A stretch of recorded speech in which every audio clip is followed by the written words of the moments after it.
The IQ Podcast. Discussion about cybersecurity, business intelligence, consulting, and DevOps. For the domain industry, by the domain industry. Well, hello everyone, I'm Pinky Brand, and this is the IQ Podcast, and today we are at Blacknight in Carlow, Ireland with Michele and Neylon. Blacknight is a 100% Irish-owned and based in Ireland, ICANN accredited registrar and hosting company. And Michele is the co-founder and the CEO. He's well known in ICANN and internet policy development circles, quite active on social media, and if you've been following him, you know he does not hold back on his opinions. And if you are really following him, you'll know he's quite the cook, and for the better part of the past 2 years, as was the case for most of us in the domain and hosting worlds, working from home and for leading teams and his company, like many of us have, through uncharted territory because of the pandemic. And if I'm correct, he has not left the Republic in a couple of years, and hopefully that will change this year for many of us. As for me, I've managed to travel internationally in the past month for the first time in 2 years myself. And as a result, I'm fortunate to be recording this interview live with Michele at his headquarter offices in Carlow, Ireland, which is not too far from Dublin, the capital, where I was lucky to live and work from for 5 years. Michele, not only am I happy to see you again, but just thankful that because of science and technology, that we are actually been able to overcome a lot of obstacles and see each other today for the first time in quite a while. Yeah, it's like you're a person who's from not Carlow, and even more amazingly, from North Ireland. Because, yeah, I mean, as you said, neither of us have traveled for the last 2 years much. I have spent over 2 years just in Ireland. My world has become much smaller. I used to be traveling across Europe and further afield probably about half the year, both for the kind of policy type stuff and also for various conferences and events across Europe and further afield, and then, the off time for personal reasons. But that all just went away. March 2020, I came back from a trip to Mexico, and then the world went crazy, more or less. Yeah, you're right. I remember I was supposed to go to that ICANN meeting in Cancun, and like the day before we were leaving, I'll never forget it, canceling that trip, and just the whole world changed from that point. It changed a lot of our lives. But I know that you renovated your headquarters here in Carlow right about the time the pandemic was hitting all of us, and but beyond just the renovation and getting those new offices, and we all know what happened with people working in offices or not working from offices. How did that affect your registrar and hosting business, and how, just in general, what kind of things did you come upon? So we were looking from kind of January, February 2020, we could see the writing on the wall that something was coming. What it was going to be, how long it was going to last, were things that nobody could have predicted.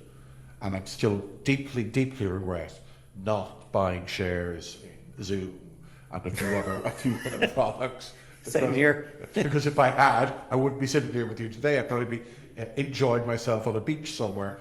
But there were certain things that we thought, okay, we're gonna potentially have issues with supply of hardware. So I mean, our core business is hosting. We run our own networks. We run our own servers. So we buy in servers, physical servers, for stuff that we're doing directly, that we're selling directly, like our shared hosting email, all that kind of thing, but also physical servers for clients who want a dedicated service, what have you. And the concern was that it was kind of a perfect storm, because you'd had Brexit, which meant that we knew there were going to be problems with the logistics, in that what used to happen is that hardware would travel from the mainland Europe, and it was easy to do this kind of land bridge across the UK into Ireland. Or a lot of companies, while they might have been active in the Irish market, they would basically run out of the UK, because, it's the bigger market, bigger country, blah, blah, blah, also English speaking. So we that was going to impact certain things, but then we could see, you know, there was this thing coming. We didn't know what it was. It was something was going to happen there. So we were looking at it going, right, okay, do we need to pre-order extra hardware to kind of get us through the next few months? Yeah. But then on the kind of business side, in terms of like what our sales pipeline and everything else was going to look like, we really didn't know. I think as businesses started shutting down or going remote, working from home, all of those kind of things, it was, I mean, of all the things over the last 20 odd years that I've been doing all this, it was probably the first time that we had such, I mean, uncharted territory, unknown waters. You know, it's hard to use words that others haven't used so many times over the last couple of years, but it was such a big unknown, because under normal circumstances, you're competing in a marketplace that is ever more crowded, ever more competitive. You know, it's race to the bottom of pricing, services, all those different things, and you know, you live in constant fear that, you know, some super well-funded company is going to come along and go, right, we're just going to buy market share. You know, we'll give away services, etc., etc. These are all things that you worry about on a constant basis.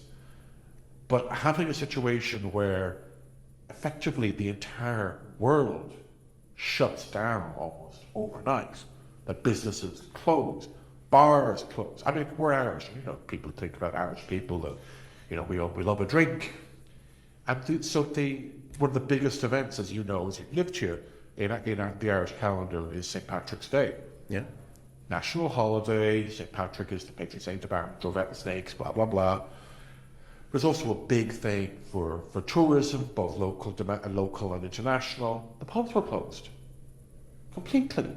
I remember when that happened. Yeah. It's the most bizarre thing. Yeah. Like the idea that you close pubs in Ireland, ever? Weird. That you close them down St. Patrick's Day? Unheard of, unthinkable. There's no way that could happen. Yeah, that's what happened. So the thing, I suppose, for us was the first couple of months is like, what's going to happen? How's this going to play out?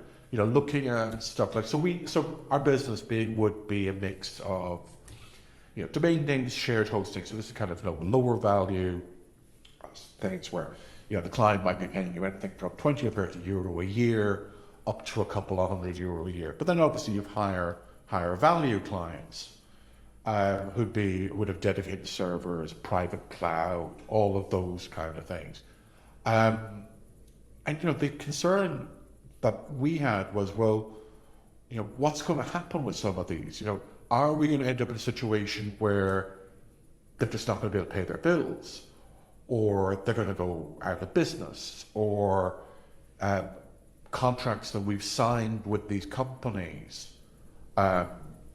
something's going to happen, or it's going to go. And you know, because in some cases we're talking about a significant investment on our side to supply a contract. So you come to us and say, hey, you know, we'll sign on for, you know, 3 or 4 years with the super duper, you know, hundreds of thousands of euro of hardware, yeah, software, services, blah blah blah, all these things. So you know, we're taking on a certain amount of risk, but you got a contract, it's fine. That was all up in the air. And it's interesting. So over the course of a few months, a couple of things happened. We saw big switch to remote, so we had to kind of pivot in terms of what we were offering people, and how we were offering it, how we kind of packaged it, the messaging around that. I think everybody's probably going through the same thing. I think getting employees set up to be able to work from home. Yeah, so is part of probably that. Well, that was an interesting one. So I mean, even for ourselves, we decided before the Irish government turned around and kind of said, hey, we're shutting down the country kind of thing. We had decided, okay, this is probably going to happen. We're not sure when it's going to happen, what it's going to look like. Let's do a test. Let's see if there's any gaps that we need to fill. Like, are there other things that we're missing? Are we missing equipment or people? Is everybody set up so they can work remotely? That's right. We've never done the entire company. We also had a couple of people working remotely, some are all the time, but not the entire company. So I think it was, the Friday, the 12th of March, Friday the 13th, 14th of March, whatever it was, the Friday of that week in March. Friday the 13th it was actually. I was hoping it wasn't, but okay. We said, okay, look, we're going to work remotely that day. So everybody took home bits of equipment and everything else to be able to work from home for that one day. Yeah. Some of the people have not come back yet. That was 2 years ago. That was March 2020. I have employees I have not seen since then. Really? I have not seen them. I've seen them maybe on a Zoom call or something, but I have not seen them physically since March 2020. Wow. And so now that, the Omicron wave has sort of passed through Ireland, and I've been here now for over a month.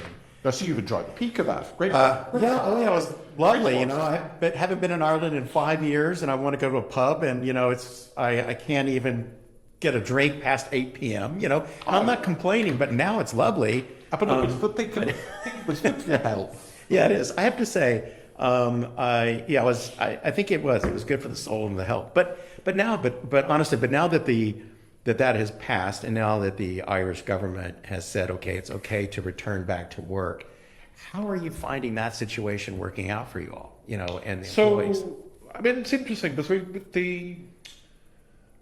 we are what's considered a quote-unquote essential service. So the way the Irish government did this was that they basically said, right, all these things, all this retail, all this entertainment, hospitality, all that has to shut down pretty much completely. But obviously the country still needs to keep functioning. And because of what we do, because we're hosting the email, the domains, and we also are an ISP, so we're selling broadband to people, that puts us into what's considered an essential category. So in many respects, that meant that we had a certain degree of flexibility that other companies wouldn't have had. Mm-hmm. So back in September, I think it was, of last year, when at the time the government kind of said, well, return to the office is kind of okay, blah, blah, blah. Several of us came back into working in the office, whereas previously we'd been working from home. I've been working from home for about 2 years, coming into the office maybe once or twice a week for half an hour to an hour or so, just to kind of see another human being. Yeah, because seriously, my postman is lovely, but there's only so many conversations you can have with the postman. I hear you. I got delivery guys. I got to know the FedEx guy, the UPS guy. My DHL, my DPD guy. Hilarious character. It was just coming in to actually see somebody else, all that kind of thing. So a bunch of us came back in, but still only like a fraction of our workforce. And then, of course, things went a bit hairy again. Yeah. So a load of them went, no, we can't cope with this. They all went home again. So then today, the day that you're here in our offices, it's actually one of the odd days when there's more of them in the building than normal. But we've had this days, and this seems to be common, where a lot of them would like to come back in, maybe not all the time, part of the time, but they can't because, as soon as they might be fine themselves, but one of their children or their partner or something like that is, down as a close contact of somebody and then other ones are getting all sorts of other charming ailments. So It's been a constant kind of challenge. But I suppose what we're now saying, the way we're kind of approaching it is, we're saying to staff, look, if you want to come back to the office, please do. We've got these brand new offices that they're lovely. I'm glad you like them. They cost me a bloody fortune. We've got these offices that are much bigger and more spacious than what we had previously. Yeah. So people are kind of concerned about social distancing and all that kind of thing. There's ample space. There's a great big expensive air conditioning system in there, which means that we're changing the building's air every 15 to 20 minutes or something. So in many respects, it's actually probably safer than being at home from that perspective. Yeah, when I walked in, this is the first time, literally, that I've been in anyone's office in the domain business in 2 years. And so, honestly, I wasn't expecting to see a lot of people when I walked in, but I was pleasantly surprised to see maybe a good half dozen people here. It was a fantastic human interaction, if nothing else. Oh yeah, I came in this morning and I was pleasantly surprised to see that there were like 6 or 7 people in this one area, whereas like yesterday there would have been 2. Yeah. Now tomorrow won't be here. That's not even fair. But let's say Monday I could come in and there might be only 3 or 4 people here. But the space, it's one of those weird things. I mean, basically what we're saying to people is like, look, whatever you're comfortable with. And I know from conversations I've had with some of them, that for some of them it's like, oh my God, can I please get out of my home? Right, You know, right. Like I love my husband, wife, girlfriend, whatever, dearly. My children are wonderful, but I think I'll end up killing one of them if I don't get out of the house. I need a bit of headspace. I need to get away. It'd be nice to be able to talk to other adults for a couple of hours a day, etc., etc., etc.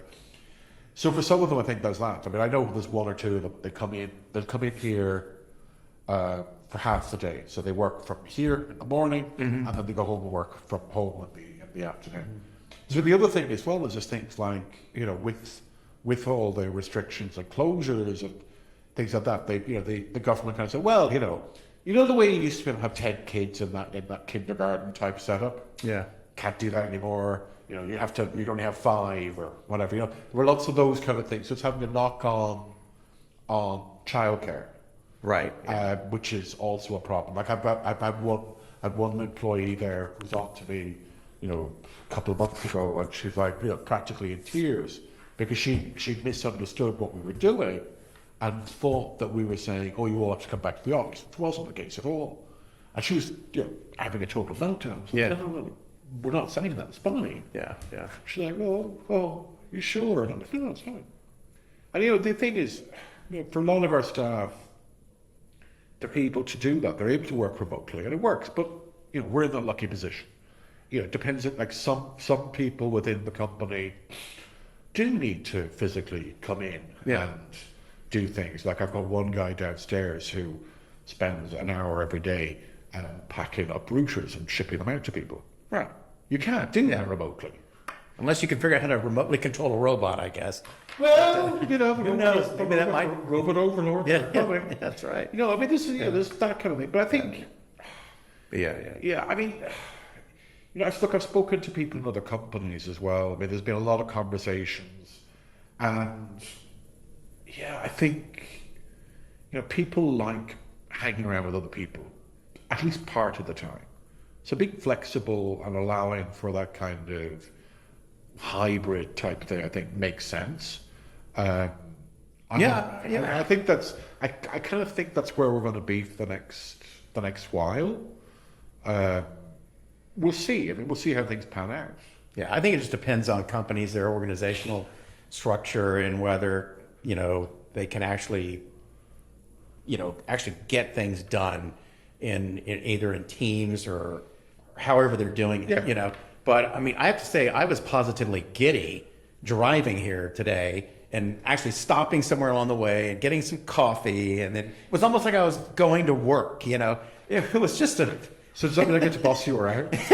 Yeah, I mean, it really was. It is a different thing, but I beyond the employee part, and when it comes to consumers and the effect of everything that's been going on, it seems as though that, especially since you're providing essential services, that trust is really an important factor. Probably, maybe I'm in customers making choices to do business with a company like Blacknight, or to maintain with a company, or any company for that matter. How are you dealing with that in terms of communicating that trust and building trust with people? Well, I think we're in a fortunate position now. Like we're the market leader in Ireland when it comes to hosting and related services. Though I think one of my former employees referred to us as being I love this, a boutique ISP. So thinking, can I spin that so I can charge it more? But we're well established within the market, so we are pretty much a household name when it comes to the hosting and those kind of services. The challenge, of course, is more around trying to articulate to businesses that there are services there that can help you. Because again, like for us, sure, we're a digital first company in many respects. Mm-hmm. Our staff are used to working online. They're used to doing things that way. But a lot of Irish businesses wouldn't be. They would, for them, this was a massive shock to the system. I mean, going from a very kind of offline way of doing things to an online thing practically overnight was a huge shock to the system, right? Like for a lot of these businesses, they were used to face-to-face everything. They were used to physically signing contracts, wet signatures. I hate that. It sounds almost kind of dirty or something. Fax machines. Well, yeah. No, yeah. Exactly. No, yeah. I mean, totally. Yeah. I mean, there's a lot of those kind of things that a lot of them really struggled with. Right.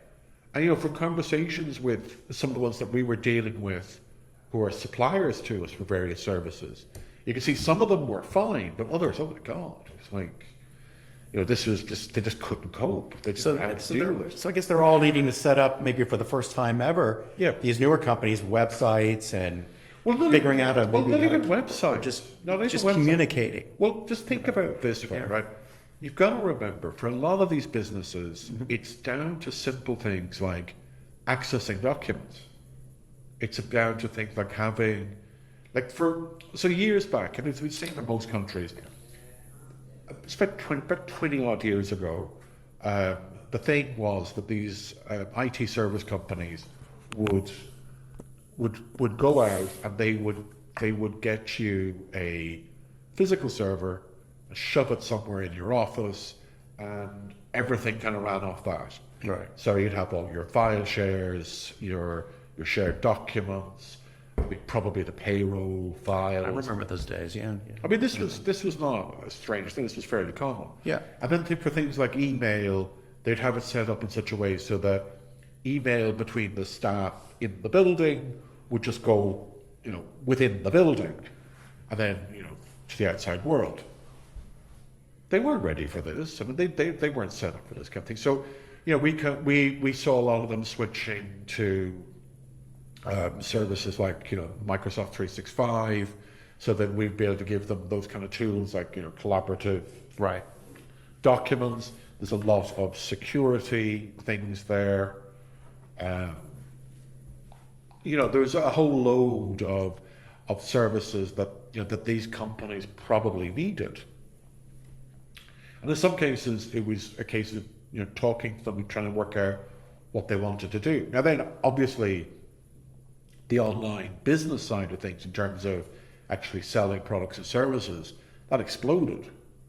But what's been interesting looking at that is that there's companies that switched to online and will never switch back. Mm-hmm. And then there's ones who switched to online because it suited them at the time, but we're trying to get back to the older way of doing things as quickly as possible. Yeah. And then there's ones who kind of tried to balance, kind of come to a kind of a balance between the two, which personally I think is probably the sanest thing, because going completely online, obviously we love that, of course, but I can see the kind of some kind of a mixed middle ground makes more sense, because the demand for, when the height of the pandemic, or the low of the pandemic, depending on how you want to look at it, people were barely leaving their houses.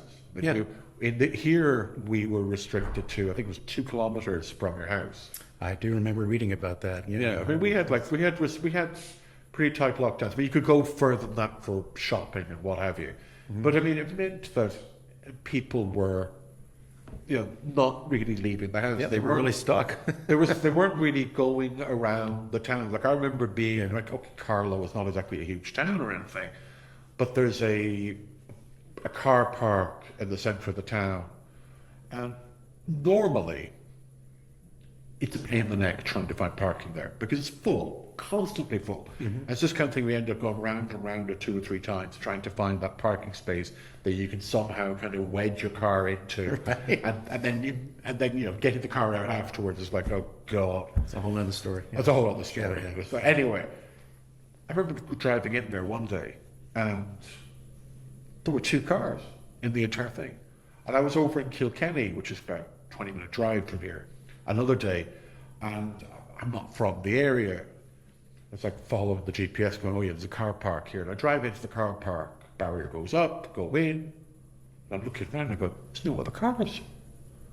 Is this actually open? Am I going to end up, you know, if I leave my car here open to get it back? Yeah. I drove around and I found there was like 2 other cars maybe. In a multi-story car park that would normally have hundreds, if not thousands of cars. 2, 3 cars in the entire place. Yeah. Like you're walking down the street and there's nobody. It was so weird.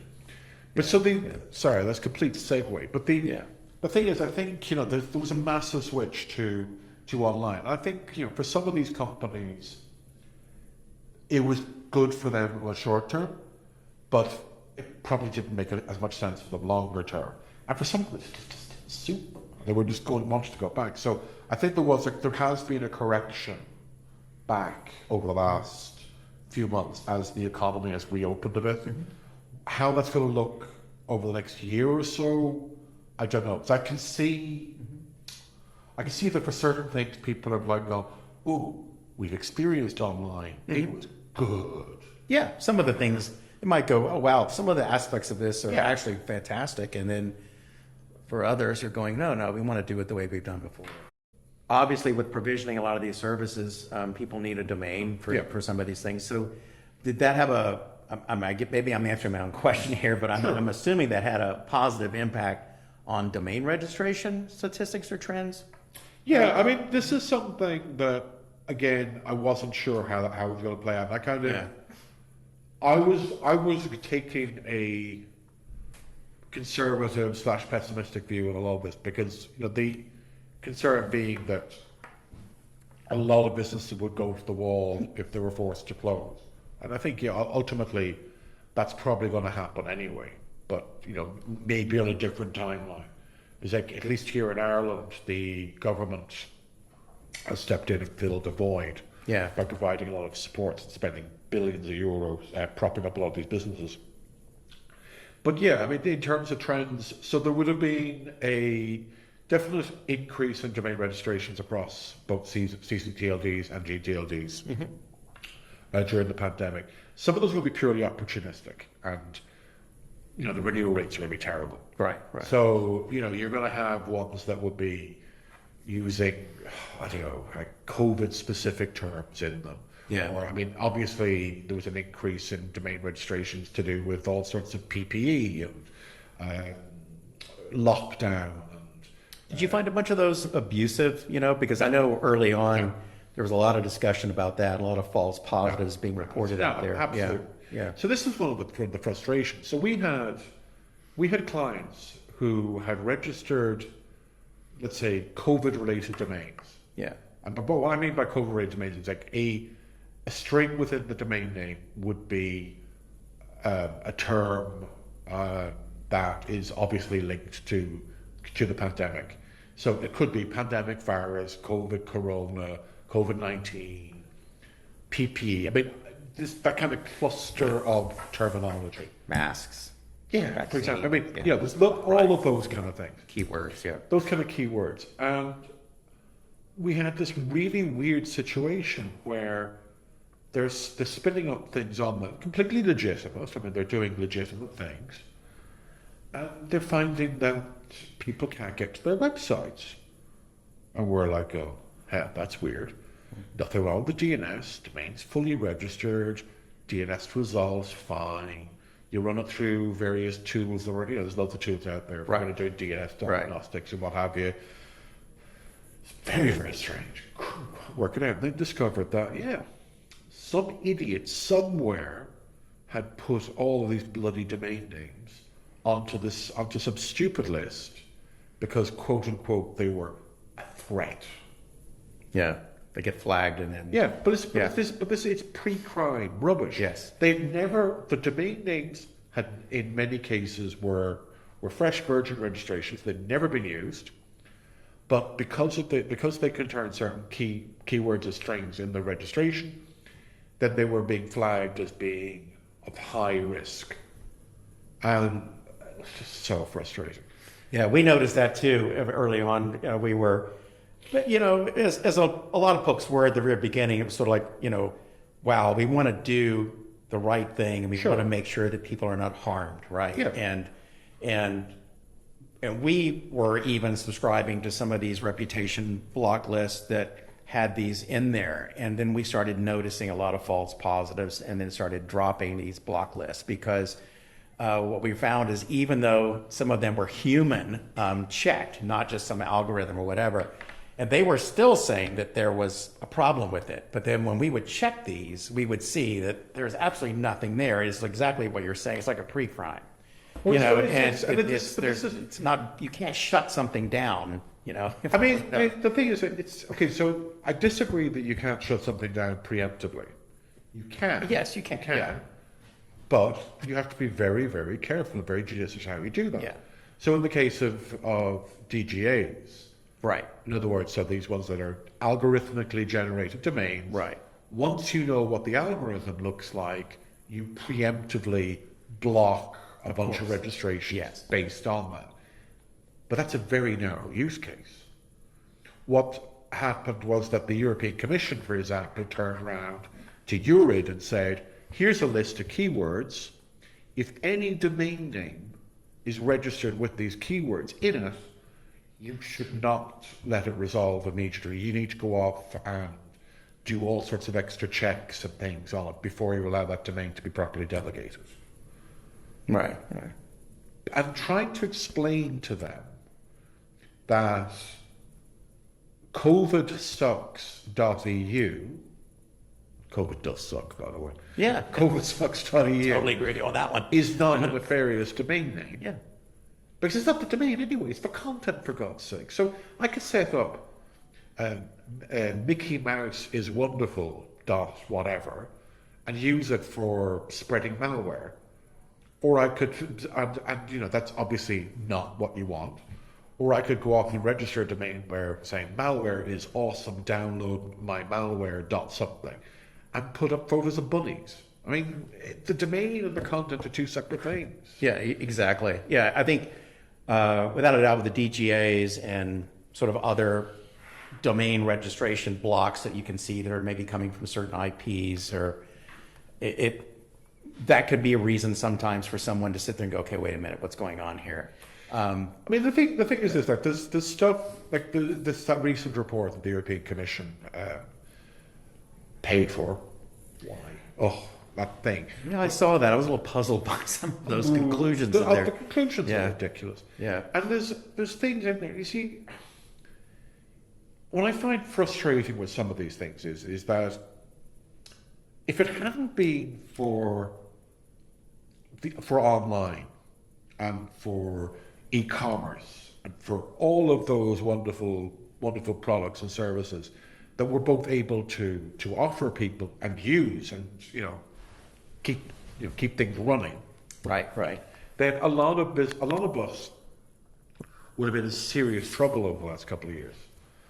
And I'm not just talking about just business, I'm also talking about people's mental health, I'm talking about well-being, talking about all sorts of different things. And this is all leveraging online. And online, I believe, is inherently positive. It's inherently a good thing. Is it abused from time to time? Yes, of course it is.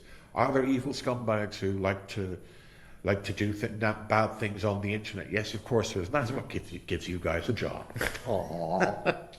But that's fine. But it's like saying that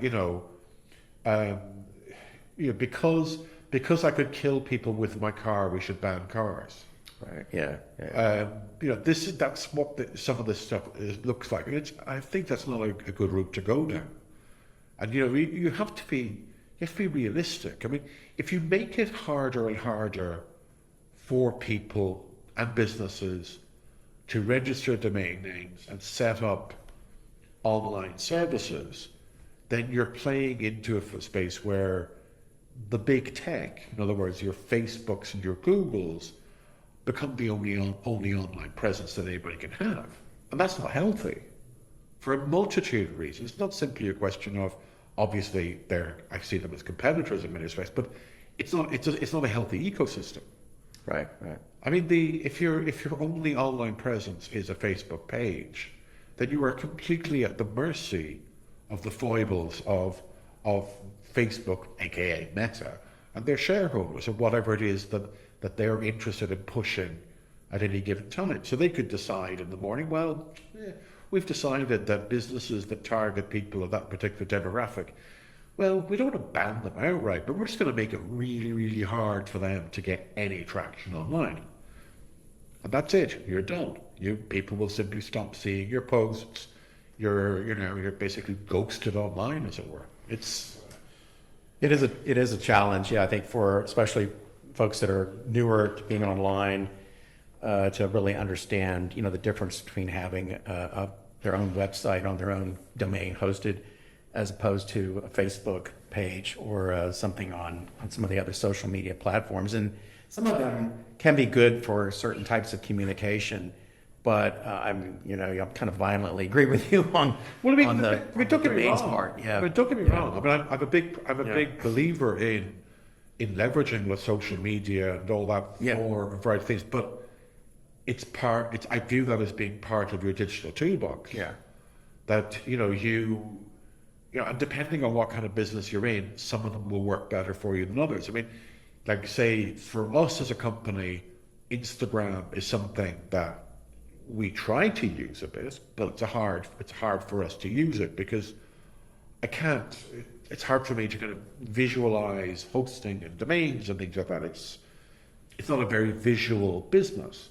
Whereas, say, the pastry shop down the road, you eat with your eyes, so they've got so much content they can push out. The butcher can do the same. The vegetable shop has a visual thing, and obviously, jewelry, all these things. But it's part of a bigger thing. I mean, do you really want to be, buying products and things like through a message from some random Instagram page that you came across? I mean, what happens if the product isn't delivered? You've got no comeback. There's no the page is gone now. There's no way of tracking them down because it's not like Facebook's ever going to answer your help request, is it? I mean, they're And actually, now that you've kind of mentioned that, I thought it'd be an interesting little segue into a somewhat of a different discussion. But talking about platforms and all that, now there are these, at least for those listening to this podcast, may be familiar, with the alternate naming systems that are out there. But do you see, and I'm talking like Handshake domains, and like .eth and all these sort of alternative top-level domains, if you want to call them that, but they're not actually ICANN, they're not in the IANA, root zone, all that sort of thing. Do you see any of that as sort of any kind of existential threat, or is it just a bunch of baloney? Baloney is such a polite word.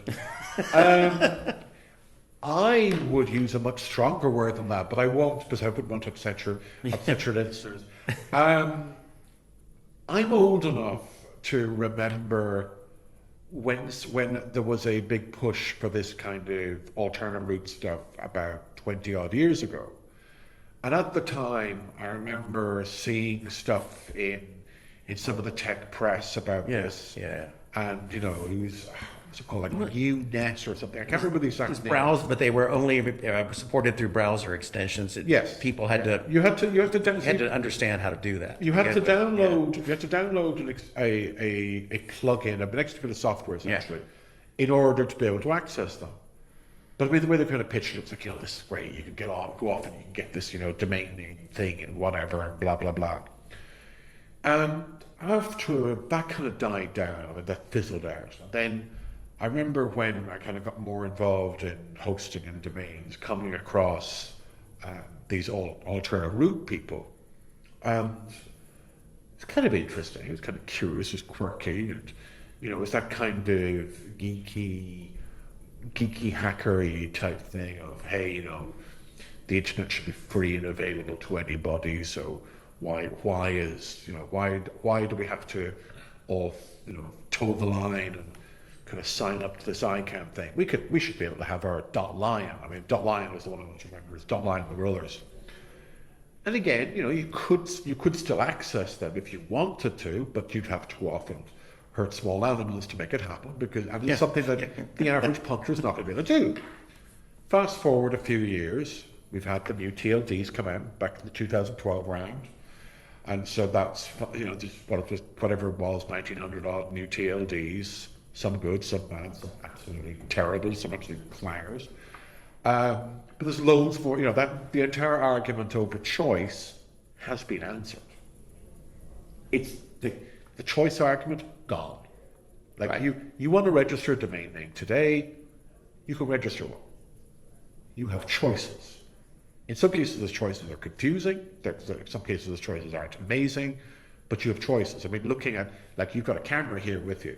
You've got .photo, .pix, and I think .pix is available in both versions, PIX and PICS. There's .photography. There's a load of other ones. I mean, there's a bunch of other ones. And as a photographer in a past life, I have to admit, I've registered and dabbled in a bunch of those different photo-related TLDs. And there's a load of them available, and that's great. Exactly. But so this thing with these, all of these handshake things and all that, they're not real domains. I'm sure the fanboys are going to say, oh, they're great, they're wonderful, blah, blah, blah. But I can't access pinky.pinky, because let's choose something completely ridiculous. Pinky. So you decide that brand Pinky is the best thing ever, and you go off and you create the .pinky blockchain handshake domain thing, and associated NFTs that I could sell. Okay. Let's not get into that yet. I'm going to end up having an appetite. Let's not go down that rabbit hole. They're not real. They're not real TLDs. They're not real domains. Right. They're not part of the mainstream accessible internet that the average user can access easily. Right. Now, is there something there? Is there something that's worth exploring? Sure, if you want to look at it from a purely academic, intellectual perspective, fine. If you want to look at it from a kind of bleeding edge, cutting edge technology, stuff that you want to dabble with, experiment with, and see what happens, and innovate, all that kind of thing, sure. But I don't want. I mean, when it's the thing about it's like innovation and moving quickly and breaking things is fun in certain circumstances. But I don't want my dentist doing that. Right. I don't want my doctor doing that. I definitely don't want the people who put my car together doing that, because I need to make sure that I don't end up killing somebody with the damn thing.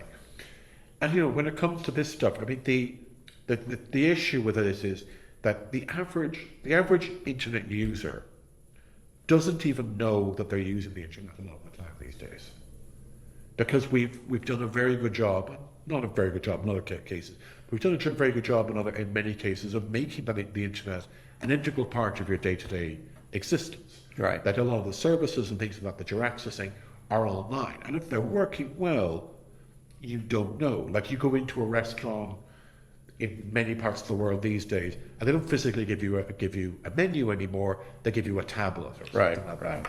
I've been to other places where it's a QR code and you bring it up on your phone, and people don't even realize that an app on their phone actually really isn't an app at all. All it is actually a web page. There's a lot of this stuff that we're kind of doing. We've done a very good job of that. But with these blockchain handshake TLDs, they don't work in the same way. They essentially don't work. And then, if you look at it from a security and risk perspective, where's the accountability? Yeah. Where's it? There is no centralized accountability here. Well, it's not even a matter of centralized. Yeah. Because I think you have to be careful about how we frame this, because the internet, by its very nature, is not centralized. Right. It's a network of networks, It's held together with glue and sticky tape at the best of times. And that's both its strength and its weakness. Some people are trying to argue, and I think it is disingenuous how they argue it, that this Web 3 is all about decentralization. But that's not how things work in reality. We've seen this there recently in recent weeks where a load of this blockchain-driven crud, that's the polite word I'm going to use to describe it, disappeared because one website, one marketplace was having technical issues. Yeah. And the reason that caused an issue is just because no matter how decentralized the technology might be, no matter how decentralized a system can be at a purely theoretical level, there's always going to be economies of scale and market share and growth. What that means in practical terms is if you go to a .ie website in this country, the chances are it's been registered through one of three companies. It's unlikely that will have been registered. There might be 150 odd .ie registrars. Yeah. There's only three that would account for 90+% of new domain registrations. It's the same if you go to a .com domain. It's probably been registered through one of 5 registrars in the world. Right. And it's not that the system doesn't allow there to be more registrars. It's just that economies of scale and everything else means there's winners and there's losers. And this is the same thing with this Web 3. Doesn't matter. You're going to end up with the decentralized is actually centralized. Yeah, and you talk about there's a lot of choice out there, especially with the new gTLDs, the new top-level domains. There's no doubt there's a lot more out there. From my own experience and from what I was even sort of, I don't want to say predicting, but years ago before all these new top-level domains came out, was that if they ever achieved more than 15% of market share, that in my mind, that would be a massive success. Yeah. Because before that, with the old new gTLDs like Mobi and .travel and all that, they never accounted at their height, I believe, for more than 6 or 7% total of the global domain registration market.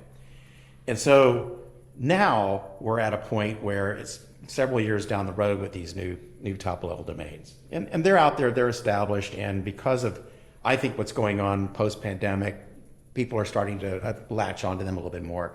And here comes along this Web3, this .eth, and all these, other alternative types of TLDs. And again, I was asking a question about the existential threat, but I get that people can't use them. Maybe it's geeks can exchange pictures of bored apes or whatever, do whatever they want, maybe accept payments or whatever. But do you see that possibly just growing as sort of like almost like a dark web? Like it would just be, maybe it never represents more than 1% of the total registration of alternative names. Yeah, so there's a couple of things in there, I suppose, that, NFTs are something I think, we should look at them separately. Yeah. Because if you start talking about NFTs, there's a lot of buzz around them at the moment. Yeah. There's a lot of things I could say about NFTs. Most of them wouldn't be particularly complimentary, and I could say that about the people involved as well. But with these blockchain domains and everything else, I see them as being an accident waiting to happen in many respects. Mm-hmm. Is there? I think there's been opportunities to marry the two worlds together. And by the two worlds, what I'm talking about is your blockchain-based technologies and stuff that's actually on an accessible route. And there's things around there that kind of can work to a greater or lesser extent. I mean, we've got things like, say, .onion, which works as well. I mean, for Tor, and the way that .onion works is it's an alternate identifier, I suppose, in some respects, because Tor is not the public internet as we know it. It's a slightly different way of doing it. But .onion is mainstream enough that Facebook actually has a .onion presence. You can access Facebook over Tor if you want to. Right. And again, and this is partially also due to the fact that Tor is yet again another military project. But with these handshake things, I don't see. I think some people might be acting in good faith, but I think others are just using it just to make a quick buck. To be honest with you, I don't see any good coming of it at the moment. Yeah.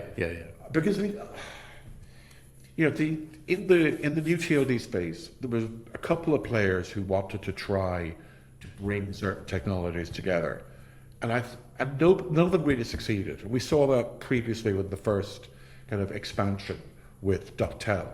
Like .tel had a cool idea. It was a fantastic idea. Yeah, that was really interesting. It was really, really cool. It was really interesting. But the problem was that it was so bloody hard to explain to somebody quickly. And there was no buy-in from any large vendors. If you'd have buy-in from a couple of large vendors, then we would have solved like a lot of problems around contacting people and businesses. Because .tel had that sorted out. It was beautiful. But the only thing I understood .tel when Jim Reed and I had far too much whiskey on a boat somewhere in LA, and it's like he's fantastic at explaining all this stuff. But that's only because I can understand a Glaswegian accent or something. But it was fantastic. But it was too complicated. Yeah, when you bring it down to a consumer level, it's just it's too hard. Sort of the built-in too hard. version. And it's one of those things where, when I look at, say, some of the new TLDs, I remember having this conversation with a couple of people. We were like, well, okay, dot whatever the hell it was, very cool namespace, but probably only really has up to 500 good domains in the entire namespace. And then there's other ones you look at, you're going to go, okay, it's wrong. Like the color ones, for example, was a bit of a problem because in English you put the color before the item. Mm-hmm. So it would never work. Now, red is the exception because red is Spanish network. So you could actually repurpose red and make it into network and forget about the color. Yeah, that was fine. Yeah. And pink, pink would have worked well if they bothered marketing it to, the LGBT community, which of course they didn't do. But other ones was like, don't see how that's going to work. Yeah.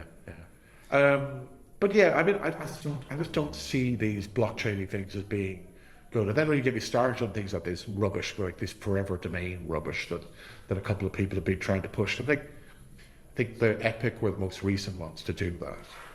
But buy it once, you own it for forever. Yeah, thing, no renewals. Yeah, well, I've seen this thing in the past. Yeah. Like we had this years back. .ie only allowed 1-year registrations, so a couple of registrars were offering 10-year or longer periods, and they were charging appropriately. Yeah, I remember when one registrar one registrar was offering 100-year registrations. Oh yeah, and that sort of thing. So the problem there is like there's no guarantee that they're going to be around to service us. Yeah. I mean, also 100-year registration is absolutely ridiculous. I mean, if I register a domain name today, why would I register for 100 years? I'll be long dead before the domain expires. Yeah, I mean, it's anything longer than my mortgage, I don't think is necessary. No, it's pointless. Even that's the longest thing I have. Yeah. Well, I think it's really interesting hearing your opinions on this. And I one last question I guess I would like to ask you is, and this could be a loaded question because everyone asks this question. I shouldn't say everyone, but I certainly get a lot of inquiries about it at IQ. And what's up with the second round of new gTLDs? What do you think about that? Do we need it, or is it? And if it is coming, no matter what, when do you think it's going to happen? Well, do we need it? No, I don't think there's a burning desire for it. I mean, sure, let them have it if they want, but don't make it into a thing where you're expecting a lot of us to drop what we're doing to get involved in this. Like, if I look at the domain names itself for us these days, they're ccTLDs, Comnet, or maybe one, and then obviously we do sell some utilities, but not in massive quantities. There's no demand. There's no demand. There's absolutely no demand. And if you want to talk about economics of scale and concentration and all that, like donuts, prime example, they do nothing to promote their own TLDs. Absolutely nothing. Why? Because they've got too many. So they don't even choose a handful of names to try and do anything interesting with.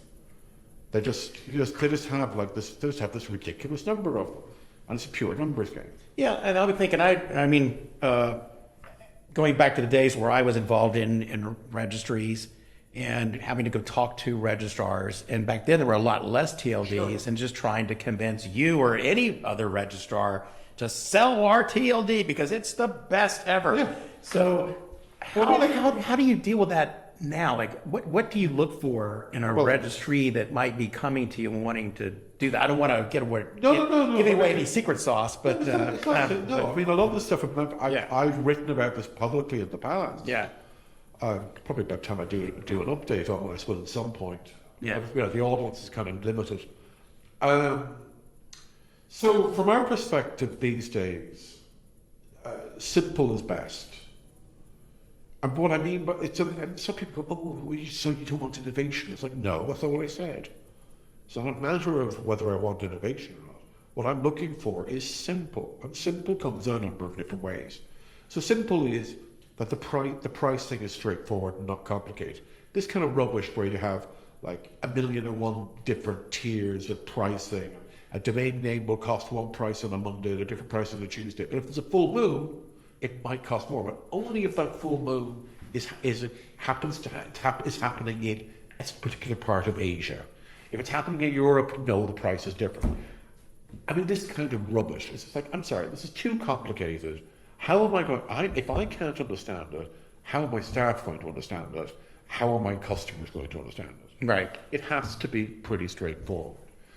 Pricing as well, in terms of the actual price point, also needs to be realistic. And this is where greed comes into play. Some of the people involved in the UTLDs were either domainers previously or involved in the space and saw how much money domainers had been making over the years. So the thing is that when it comes to valuing a domain name, .com, some would argue, is king. So you could say camera.com is worth, let's say $10 million or something like that. Whereas camera.digital is probably worth $500 or something. Yeah. Now, other people might argue that it's worth a lot more than $500. The problem is they keep forgetting that the average punter doesn't even know that .digital is actually a legitimate domain name. And won't know that. We'll keep trying to make it into a .com or into a .ie or a something else. So the pricing around it needs to be something that's reasonable and accessible. Yeah, what do you think about, do people stumble upon premium names in these high-low models or low-high models? So where, the domain is this price for your one, but it's this price on your two. It seems super confusing. So I mean, the thing from our perspective, like simple, straightforward pricing. The proposition is clear. Like who should be using these domain names and why? In other words, don't make me think too much about it. Now, if it's something super niche, it's fine. That's not the issue. But it's just, what the hell is it? It's, clearly articulated. This is the target market and use case for this kind of domain. Registration policies, straightforward. Like anything that adds extra complexities into your purchase path is a barrier. That you're using a back-end registry that others are using. I'm not going to go off and invest in building out an EPP connection to a registry that has one TLD, unless that TLD happens to be .com, in which case, yeah, of course I will. But for any of the other ones, It's not worth my while. Right. And also post-pay the payments. Make it easy for me to pay you. Don't expect me to be putting thousands of dollars on account with you. Because what you've got to remember is, I'm not dealing with one registry. I'm dealing with hundreds. And for every time I have to take 500 or 1,000 or maybe more, maybe $10,000 or euros or whatever out of my bank account and put it into your bank account, I'm basically financing you. But my problem is it doesn't scale. I can't do that 1,000 times.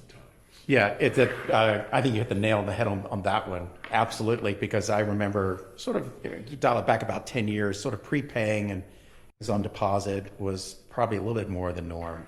And it seems as though that message perhaps has gotten through to some registry operators that, look, yeah, I can't put down, $1,000 or $10,000, especially if your domain registration fees are, $100 a year or something.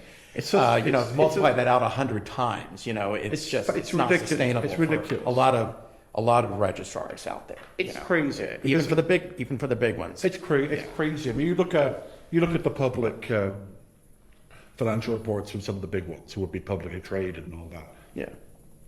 Like, the idea that two guys, I remember reading a few years back that at any given time they had some insane amount of money, like, $10 million on account with various registries.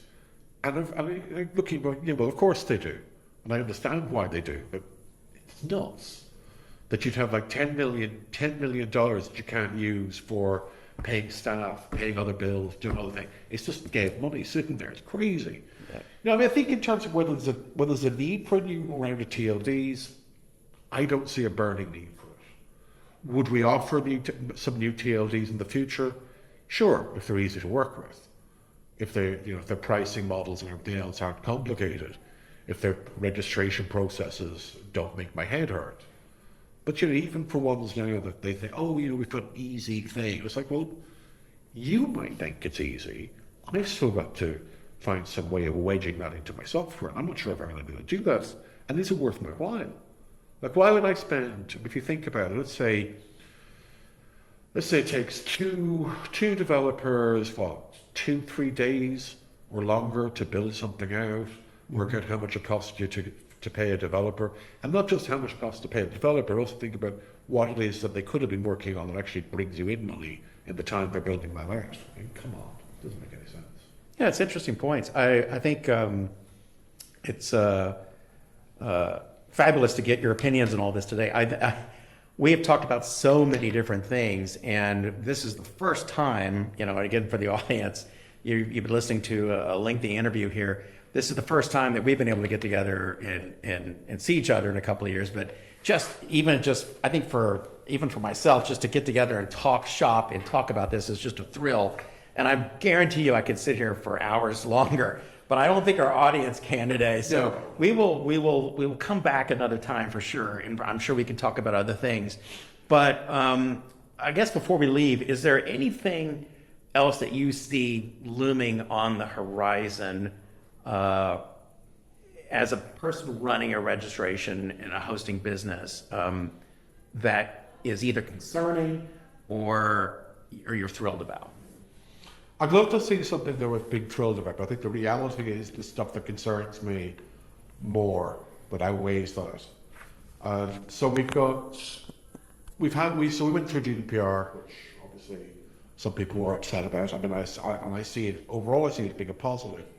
But we've things now coming down the tracks, like NIS2, which will impact registrars, registries.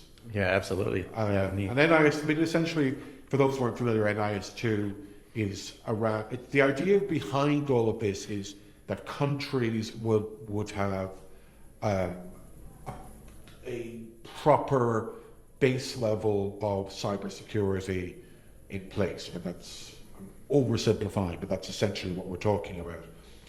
But the problem is that intellectual property interests have pushed for a lot more stuff in there that's, I think, is wholly inappropriate, because it's when we're dealing with actual security and stability of infrastructure. So they pushed in for things that would essentially require us and smaller providers to to delve into areas that we shouldn't be delving into. I mean, if you want to register a domain name, it should be simple and straightforward. Obviously, if you do something scummy with the domain name, we should take the damn thing down. That's a very simplistic way of looking at things, but let's keep things simple. What this would require us to do is to go off and verify and validate all sorts of things to do with you, which is overkill. It's absolute overkill. I mean, and I've been having these arguments for years. So there's the NIS2 thing, and there's other stuff that's kind of in around that entire thing. And there's increasing pressure on registrars and registries to deal with the bogeyman of online abuse. And some of the stuff that needs to be dealt with, I agree, does need to be dealt with, but it's become this thing where a lot of people are talking big talks without actually having an understanding of what they're talking about. So like in the US, for the last 3 years, they've been talking about dismantling Section 230. And Section 230 is what allows you as a company to publish this podcast and not have to worry too much about being sued by the entire internet because I might have said something that might upset somebody. I mean, you still might get sued, but But the thing is that it kind of reduces that to a degree. It allows a lot of the internet to function. And while it might be a US bit of legislation, it's on the spirit of those things that other countries have adopted how they do things. So I think there's a few of those risks there that ultimately, if they come all the way through, are going to have a negative impact on the digital ecosystem as a whole and play more into the hands of your Facebooks. And again, it's not beating up on Facebook necessarily, because then again, let's beat up on Facebook. They can well afford it. I see that as a bit of that Section 230 thing, that especially in the United States. Not to get into politics, but depending on how things go later this year in the United States with elections, could have I think a very significant impact on what happens in that area. Sure, I mean, but it's been one of these things that they truck out. I mean, it's one of those things where it's like a bit like the think of the children type argument we get on some of the abuse stuff, where it's like, oh, we need to protect children. Again, we do need to protect children. Nobody's going to argue against that. But attacking encryption, for example, will also mean you're making it hard and making it more unsafe for people to transact online. You can't have it both ways.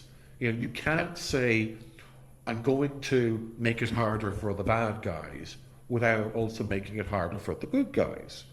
Encryption as a technology is quite unforgiving. It's binary. I mean, in a very kind of, straight, it's binary in that if either it's encrypted and secure or it's not. There's no way to put a backdoor into encryption without weakening security. Because by putting in the back door, you're weakening it. That's what that does. Right. To argue otherwise is just ridiculous. This is the kind of thing that happens. I said with the Section 230 thing, you're saying people are going to go, oh, well, a bad thing happened to person. And it's like, yes, it was a bad thing happened to that person. And that should be dealt with. But that doesn't mean that you completely undermine, remove, etc., a lot of these other things, because those things in many respects are what allow for a lot of these things. And so your former president, for example, jumped on the attacking Section 230 bandwagon, which I thought was absolutely hilarious, because it's the Section 230 which was allowing Twitter and Facebook to continue to facilitate and provide a platform for some of its insane commentary. Right.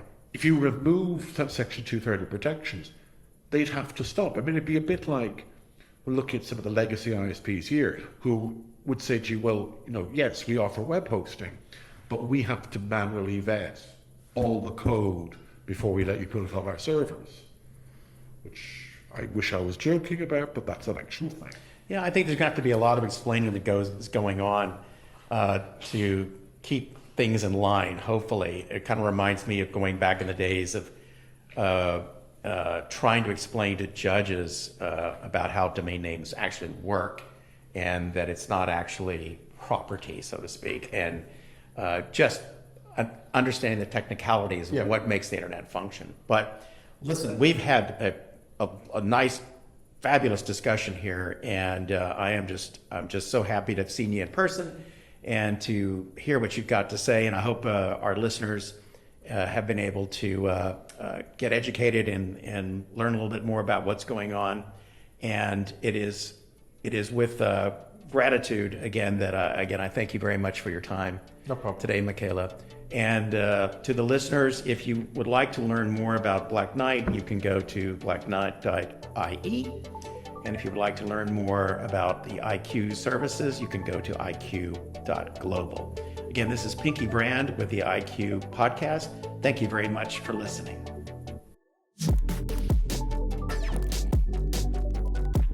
Learn how you can spend less time fighting abuse.